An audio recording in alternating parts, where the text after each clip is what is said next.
नमस्कार दर्शक बंधु स्कूल आसला एक बड़ सूचना। तो चलतु डिटेल सहित जाना राज्य सरकार यही रज पर स्कूल खोल कि नहीं ताहा डिटेल सहित जाना यही वीडियो माध्यम।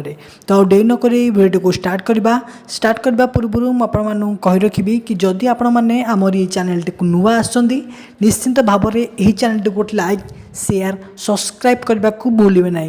तो आपण मैंने तो जानते कि राज्य सरकार प्रत्येक स्कूल कॉलेज मान को नोटिस करते कि रज पर स्कूल खोलिया 18-19 तारिख में, किंतु ये ग्रीष्म प्रभाव को आखि आगे रखी राज्य सरकार गणशिक्षा मंत्री कहते कि यही रज पर स्कूल न खोलिया जहाँद्वारा कि 25 ରୁ 30 तारिख भितर प्रत्येक स्कूल कॉलेज खोलिया निर्देश दी जाएगी।